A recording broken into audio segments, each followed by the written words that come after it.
नमस्कार मित्रांनो, जय हिंद। काल जे पलघममध्ये जे काही हल्ला झाला आपल्या हिंदूंवरती, निहत्या हिंदूंवरती, त्याचा जाहीर निषेध आणि त्या सर्वांना भावपूर्ण श्रद्धांजली म्हणून मी माझ्या डोक्याचा टोपीही घालणार नाही। प्रश्न हा आहे की आपण काय केलं पाहिजे इथून पुढे। हा व्हिडिओ अत्यंत महत्त्वाचा आहे, सोडू नका, बघा। मी हे जनजागृतीसाठी बोलतोय बेंबीच्या देठापासून। बाबांनो, इतके दिवस मी हेच तुम्हाला सांगत येतोय, आपल्याला सावधान व्हावं लागेल। या काही सुरुवातीच्या घडणाऱ्या मोजक्या घटना आहेत, ह्या काही असे अलर्ट आहेत जे आपल्या हिंदूंसाठी आहेत या देशातल्या, की आपल्याला आता विचार केला पाहिजे प्रत्येक गोष्टीसाठी। हा व्हिडिओ प्रत्येकानं पहा, प्रत्येकापर्यंत शेअर करा। या गोष्टी आपल्या लोकांना कळणं अत्यंत महत्त्वाचं आहे की नक्की काय चाललंय सध्या। काल जो त्या पलघममध्ये हल्ला घडला, तो हल्ला इतका भयंकर होता, इतका भयंकर की तुम्ही त्याचा विचार करू शकत नाही। की अतिरेकी हे अतिरेकी जे आहेत, कुठे घडलं आहे? श्रीनगरपासून काही किलोमीटर अंतरावरती पलघम आहे। श्रीनगरला तुम्ही आमच्यातले किती जण जाऊन आला असाल आपण। हे आतमध्ये आले, देशाच्या आतमध्ये हे आतंकवादी आहेत, हे अतिरेकी आहेत। या सगळ्या घटनेचा कालच्या जो काही ते भारत TRF नावाच्या कुठल्या संघटनेनं उचलला आहे, ते TRF नावाची संघटना या लष्कर-ए-तोयबाची आहे। यांच्या हाताखाली पाकड्यांची हे पाकिस्तानी तिथं बसून या बॉर्डरच्या आतमध्ये देशाच्या, म्हणजे तो सगळा जिकडं सगळे सैनिक आहेत आपले, तिथून आतमध्ये कित्येक किलोमीटर आतमध्ये त्या पलघममध्ये हल्ला घडवला जातोय। कोण आहेत हे TRF वाले? हे जे संघटना, हे ज्या गोळ्या घातल्यात, हिंदू धर्म विचारून ज्यांनी गोळ्या घातल्यात, त्या गोळ्या घालत असताना हे साले अवलादी आल्या कुठून? हा पहिला प्रश्न तुमच्या आमच्या समोर उभा राहतो। कोण आहेत या देशात आतमध्ये, ज्या देशाला पोखरणारे कोण आतंकवादी आहेत? हे आतंकवादी कोण आहेत? हे कट्टरतेला मानणारे आहेत, हे त्यांच्या धर्माला मानणारे आहेत। ह्यांचा जळफळाट उडाला आहे, यांचा जळफळाट, की या देशामध्ये हिंदूंची ताकद वाढते। यांचा जळफळाट हे उत्तम उदाहरण आहे। बाबांनो, मी वारंवार तुम्हाला माझं डोकं आपटून सांगत राहतो, तुम्ही साला मला शिव्या घालत राहता की हा BJPचा भक्त आहे, BJPचा आहे। त्या साऱ्या आतंकवाद्यांनी तिथल्या लोकांना धर्म विचारा, धर्म सांग, हे आयती वाच, मारून टाकलं गोळ्या घालून। आणि नंतर सांगतायत, जा तुमच्या मोदीला जाऊन सांगा, तुम्हारे मोदी को जाके बताओ। कोण आहेत या अवलादी? या देशानंच पोचलेले आहेत ना। फक्त यांचं कनेक्शन काय ते फोनावरती झालं असेल, बाकी हे इथंच राहणारे, इथंच खाणारे, याच देशात हागणारे, मुतणारे, याच ताटात छेद करणारे अवलादी ह्याच तुमच्यावरती पलटल्या। यांना कोणीतरी लष्कर-ए-तोयबाने फोन केला की इथं तुमची 27 लोकं हिंदूंची मारली गेली, विचारून धर्म मारली गेली। या बंगालमध्ये काल जे घडलं, जे पळत होते ना आपले हिंदू घरबिरदारं सोडून, कुठं देशाच्या सीमेच्या आतमध्ये होते। कोण करते? कोण? ही ममता बॅनर्जी, हिचं आडनाव, हिचा धर्म, हिचं गोत्र, हे काय करते? विचार करा जरा। आम्ही एक नाही होत, आम्ही जातीत वाटलोय। मी काय सांगतोय तुम्हाला, हे महत्त्वाचं आहे। जातीत वाटलोय आम्ही। काय बोलावं काय समजत नाही आहे। म्हणजे नरेंद्र मोदी या देशामध्ये आहेत, हिंदूंचं नेतृत्व करतायत। हे अमित शाह, योगी आदित्यनाथ किंवा ही सगळी जी काही नेत्यांनी, सगळं हिंदुत्ववादी सरकार म्हणून यांच्या तळपायाच्या मस्तकात गेले। हल्लेत। हे वक्फ बोर्डाचं रद्द केला नाही बाबांवर, नुसता दुरुस्त केला आणि तुमच्याच कल्याणासाठी केला, तरी तुम्ही साला त्याच्या विरोधात उभे राहता। खरं त्याच्यासारखं दुर्दैव नाही आहे। मी जेव्हा त्या मॅपवरती बघत होतो, ते पलघम नक्की कुठं येतं म्हटलं, बॉर्डरच्या आजूबाजूला किलोमीटरच्या अंतरावरती असेल। आमच्या देशाच्या मध्यामध्ये येऊन साला आमच्याच लोकांना अतिरेकी धर्म विचारून मारतायत, याच्यासारखं खरंच दुर्दैव नाही आहे। खरंच आम्ही कशात भांडतोय? आम्ही भाषांवरून वाद करत बसलोय। अरे तुमच्या भाषा टिकतील बाबांनो, टिकतील। कितीतरी वर्षांपासून चालत आलेल्या भाषा नाही संपल्या, टिकल्यातच ना, टिकतील आणि टिकणारच, त्याला कोणीही संपू शकत नाही। अरे बाबांनो, या महाराष्ट्रात येणारे हे परप्रांतीय एक वेळ परवडले, हे यांना कानाखाली माराल तर हे जरा शांत तरी बसतील, पण हे कट्टरतावादी नाही परवडले। बाबांनो, तुमच्या मानेवरून सुरी फिरवल्याशिवाय या अवलादी शांत बसणार नाहीत। किती आज या बॉलिवूडवाल्यांना जे राफावरती आणि या गाजावरती अश्रू ढाळत होते ना इथले देशातले मुस्लिम, ते म्हणत होते ना आम्ही पॅलेस्टाईनच्या सोबत आहे। आज किती जणांना वाईट वाटतं, या देशातल्या किती मुसलमानांना वाईट वाटतंय की 27 हिंदूंना मारलं गेलं आतंकवाद्यांनी? नाही कुणाला वाईट वाटत। आपण आपल्या देशातच पोखरलेला आहोत। आपल्याला युद्ध पहिलं आपल्या देशात खेळायचं आहे, त्याच्यानंतर या देशाच्या सीमांवरती खेळायचं आहे। छत्रपतींनी काय सांगितलं आम्हाला? अरे आधी छत्रपतींनी स्वराज्य कसं उभं केलं? आतली घाण पहिली बाहेर काढली, आतलं पहिलं बाहेर सगळं काढलं। कारण जो देश आतून कमकुवत असतो ना, त्याच्या सीमा कितीही बळकट केल्या तरी त्या काही कामाच्या नाहीत बाबांनो। या देशात हेच घडलंय. या देशाची जेव्हा फाळणी झाली तेव्हा या देशाला सेक्युलरवादाच्या पडद्याखाली झाकलं गेलं आणि आज ह्या लढाया करण्यासाठी इथं ठेवलंय. म्हणून आम्हाला एक व्यक्ती क्रांतिकारक वाटतो. तुम्हाला सांगण्याची गरज नाही आहे ते नाव. सांगितलं तर काही जणांच्या बुडाला खाली जळजळ सुटेल. त्यांना वाटेल की काय बोलतोय हा. या बांगलादेशमध्ये मुस्लिम ठेवले, या पाकिस्तानामध्ये मुस्लिम राष्ट्र केलं, हे मुस्लिम राष्ट्र केलं आणि हा देश सर्व धर्म समभावाखाली सगळ्यांच्या तंगड्या एका चड्डीत घालायला ठेवल्या. या नरेंद्र मोदींना नोटबंदीवरून शिव्या घालणारे आपल्याच अवलादी का 4 तास उभं राहायला लागलं रांगेमध्ये म्हणून. काय केलं नरेंद्र मोदींनी? कुठं गेला काळा पैसा? अरे भाड्या, काळा पैसा कुठे गेला? या देशातनं बनावट नोटा विकल्या जायच्या इकडं तिकडं. पाकिस्तान आणि बांगलादेशमध्ये काळ्या पैशाचा नुसता व्यवहार व्हायचा. ती कात्री मारली. तुला कळतं का जरा? आंतरराष्ट्रीय दर्जाचं राजकारण कळतं का आपल्या लोकांना? साला दुधाचा भाव नुसता वाढला तर जळफाट होतो तुमचा. आम्हाला माहितीच नाही. जो देश आतूनच बलवान नाही, शक्तिशाली नाही, तो देश बाहेरच्या देशांशी मुकाबला काय तो करणार? आम्हाला साधं आमचा UCC बिल अजून या देशामध्ये आलेलं नाही आहे. समान नागरी कायदा, आरक्षणावरती आमचा नुसता टाहो फुटला आहे. कधी आरक्षण मिळते आम्हाला, कधी आम्ही आणि ज्यांना मिळालं त्यांचं गेलं तर बाबा आम्ही काय करू? हे असली विचारसरणीची आम्ही बाता करतोय. चायना कुठं गेला आणि अमेरिका कुठं गेला? अरे त्यांच्याकडे नाही आहेत असल्या गोष्टी. ते देशाला देश म्हणून बघतात आणि स्वतःला नागरिक म्हणून, एक जबाबदार नागरिक म्हणून बघतात. ते जातीत नाही वाटले गेलेत. त्यांना नाही आहे कुठला चांभार, महार, लोहार, मराठा, साळी, माळी, कोळी याच्यात नाही वाटले गेलेत. ते सक्षम आहेत, एक देश म्हणून सक्षम आहेत.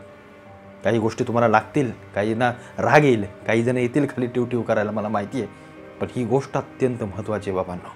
नरेंद्र मोदींनी या सरकारनं जे काही केले ना ते या सगळ्यांच्या विरोधात केलं आहे. म्हणून यांचा तीळपापर उडला आहे, म्हणून यांना राग आला आहे, म्हणून यांना या सगळ्या गोष्टी. कारण पहिल्याच 370 हटलं नव्हतं तेव्हा या काश्मीरमध्ये काळा बाजार नुसता पैशांचा व्यवहार करायला मिळायचा, दगडफेक करायला मिळायची, या सैनिकांना मारायला आपल्या मिळायचं, तिथून सगळे आतमध्ये घुसवायला मिळायचे. जे काही करता येईल ते करता यायचं. या शहरांमध्ये दहशत व 26/11चा हल्ला असले हल्ले घडवता यायचे. हे सगळं करायला यायचं. पण आता कुठंतरी ते करताना मुक्का लागला आहे. आता कुठंतरी ती तोंड वर काढता येत नाहीत. म्हणून या सगळ्या गोष्टी भावांनो, आपल्या देशामध्ये जे आपण अतिरेकी पोचतोय ना, विचार करा एकदा, विचार. तुम्हाला काही गोष्टी सरळ बोललं तर तुम्हाला राग येईल. इथं तुमच्या आजूबाजूला मी म्हणतो ना की हिंदूंचा पैसा हिंदूंकडे जाऊ द्या. अरे एखाद्या मराठी माणसाने एखाद्या गुजरातीला पैसा दिला, एखाद्या भैयाला पैसा दिला ना, परवडेल बाबांनो, परवडेल. पण एखादा रुपये जर चुकीच्या व्यक्तीकडे गेला ना, कट्टरवादाकडे, तो परवडणार नाही परवडणार बाबांनो. ही शक्ती इतक्या भयंकरपणे ही वाळवी या देशात घुसले आणि पोखरायला लागले ना, तुम्हाला आम्हाला समजणार नाही जोपर्यंत ही वाळवी तुमच्या घरापर्यंत पोहोचणार नाही. तुम्हाला समजणारच नाही हे जिहाद नक्की काय चाललेत. हे कसे हे लव जिहाद करून या मुलींना ट्रॅपमध्ये घेतात, आपल्या हिंदू मुलींना. अरे एक मुलगी मेली ना तर तिची पुढची कित्येक पिढ्या संपल्या. तुमच्या जीवनातून तुमचा जिहाद, तुमच्या पैशासोबत जिहाद, तुमच्या इतिहासावर जिहाद, तुमच्या संस्कृतीवर जिहाद, तुमच्या प्रत्येक गोष्टींमध्ये जिहाद केला जातोय. ज्या मुर्शिदाबादमध्ये हिंदू पळत होते ना, कधीतरी एक दिवस तुमच्यावर वेळ येईल. हा महाराष्ट्र, हा देश 400 वर्षाच्या पूर्वीच्या पुन्हा अंधकारात जाईल जर तुम्ही आणि आम्ही गाफील राहिलो. हे सेक्युलरवादांचे, हे काँग्रेसीन, हे आपले पवार साहेबांचे ही सगळी नाही बाबा. अरे कुठं काय जाती धर्माचं हिंदू मुस्लिम करता? अरे माणुसकी म्हणून पहा, हे माणुसकीवालेत ना, एक दाराला काड्या लावून आत बसतील आणि तुमच्या आमच्यासारखे कट्टर हिंदुत्ववादी अशी वेळ येईल तेव्हा छत्रपतींच्या सैन्यासारखे आपण सर्वजण पुढे राहू. हे लक्षात ठेवा. हे सेक्युलरवादी साले फक्त वळवळ करतील गांडळासारखे. यांची जातच साली गांडळाची. हे नाही सापासारखा फणा करणारे, यांच्या साला रक्तातच नाही ते. हे फक्त माणुसकीच्या गोष्टी करतील, माणुसकीच्या. हे साले म्हणजे साला आम्ही माणुसकी पाळायची आणि यांनी धर्म विचारून गोळ्या घालायच्या.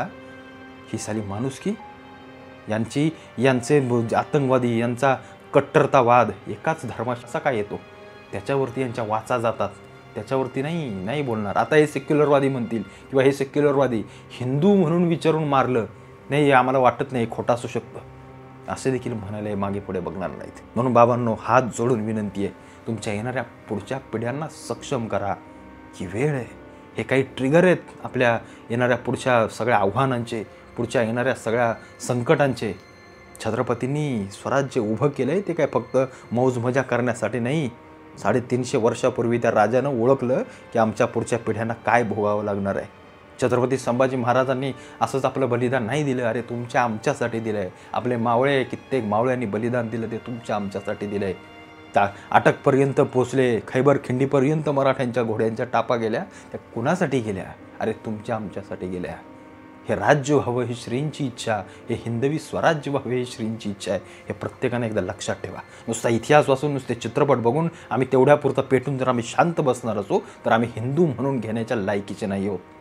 कारण असेच औरंगजेब आणि असेच कित्येक हे मोगल आजही या देशामध्ये आहेत, जे देशविरोधी आपला विचार ठेवतात आणि कारवाया करतात. एवढं लक्षात ठेवा.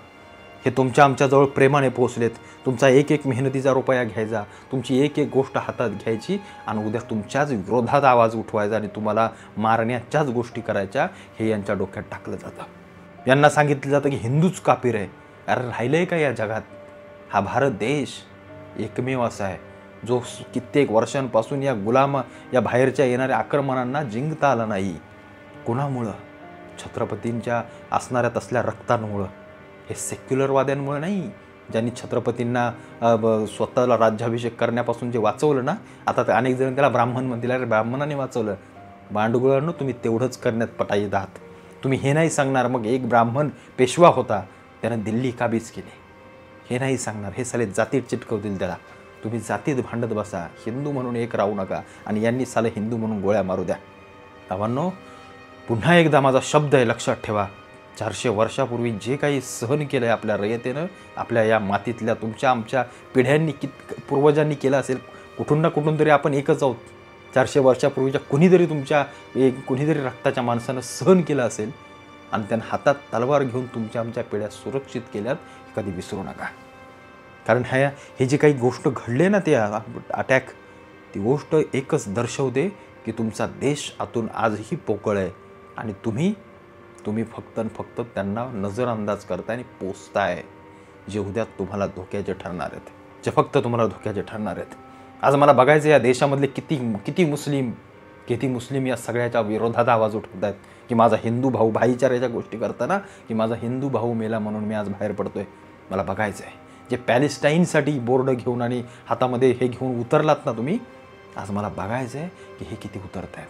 की हे शाहरुख खान, सलमान खान चालत जाताना वाढदिवसाला खालनं हात करायला, चला का तुम्हाला काय पैसा देतो का तो, का तुमचा कोण काय नात्याबित्यातला आहे?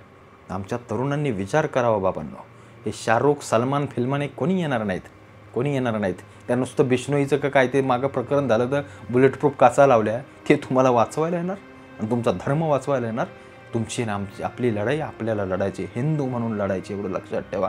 असे कित्येक शाहिस्ते खान, औरंगजेब, अफजल खान या स्वराज्यात चालून येतील, या मातीत चालून येतील. आणि तेच हे उत्तम उदाहरण आहे. हे फक्त कलियुगातले आहेत. त्यावेळी कलियुगच होतं, पण हे आत्ताच्या लोकशाहीतले आहेत, ते राजेशाहीतले होते. एक गोष्ट फक्त सांगतो शेवटची आणि तुम्हाला एक उदाहरण देतो, उत्तम उदाहरण देतो. आणि मी जे काही थंबनेल टाकलं आहे नरेंद्र मोदींचं, त्याचं एक तुम्हाला असं गोष्ट सांगतो. म्हणजे मराठ्यांचा इतिहास का वाचायचा आणि काय त्यातून प्रेरणा घ्यायची. मराठा म्हणजे कोणतीही जात नाही, एवढं फक्त लक्षात ठेवा.